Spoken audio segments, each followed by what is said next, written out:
Education টিকে Assam channel সকলোকে স্বাগতম জনাইছোঁ। ইয়াতে আপোনালোকৰ কাৰণে এখন ইম্পৰ্টেণ্ট নটিচ আহিছে এডমিট কাৰ্ড ৰিলেটেড।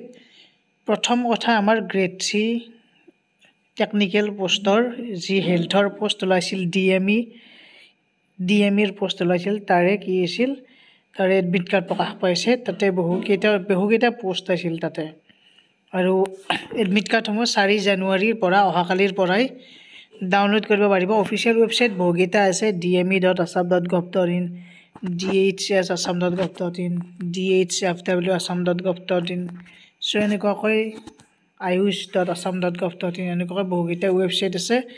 প্ৰত্যেকটো ৱেবছাইটতে উপলব্ধ হ'ব আৰু এই ডিএমইৰ ইয়াত বহুকেইটা পোষ্ট আছিল। গতিকে এই পোষ্টসমূহত যিসকলে এপ্লাই কৰিছিল তেওঁলোকে এতিয়া 6 ডিচেম্বৰত এপ্লাই হৈছিল বা 13 ডিচেম্বৰত ফিনিশ্ড হৈছিল। এনেকুৱাকৈ ডিএমইৰ যিখিনি আমাৰ টেকনিকেল পোষ্ট আছিল তাৰে এপ্লাই প্ৰচেছটো চলিছিল। গতিকে আপোনালোকৰ কাৰণে এটা গুড নিউজ, কাৰণ সোনকালে পৰীক্ষাটো হ'ব।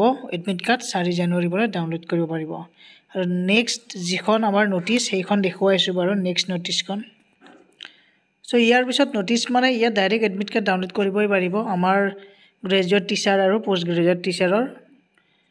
গতিকে হায়াৰ ছেকেণ্ডাৰী লেভেলৰ আৰু ডাইৰেক্টৰ অফ ছেকেণ্ডাৰী এডুকেশ্যন আৰু টেটকাম ৰিক্ৰুটমেণ্ট যিহেতু, গতিকে এডমিট কাৰ্ড ইয়াতে এপ্লিকেশ্যন নম্বৰ পাছৱাৰ্ডটো দি কিনে লগ ইন কৰি দিব, তাৰপিছত এডমিট কাৰ্ড ডাউনলোড কৰিব পাৰিব। ইয়াৰ পিছত কিবা যদি প্ৰব্লেম পায় তেনেহ'লে এইটো নম্বৰত হেল্প ডেস্কত কণ্টেক্ট কৰি হ'ল 10 বজাৰ পৰা 5 বজাৰ ভিতৰত উপলব্ধ থাকিব 08042303631। গতিকে এইটো আছিল বহুত ইম্পৰ্টেণ্ট আপডেট। সকলোৱে শ্বেয়াৰ কৰি দিয়ক। ডেছক্ৰিপশ্যনত লিংকবোৰ দি যাম বাৰু, তাৰ পৰাই ডাইৰেক্ট ডাউনলোড কৰিব পাৰিব। ধন্যবাদ, থেংক ইউ।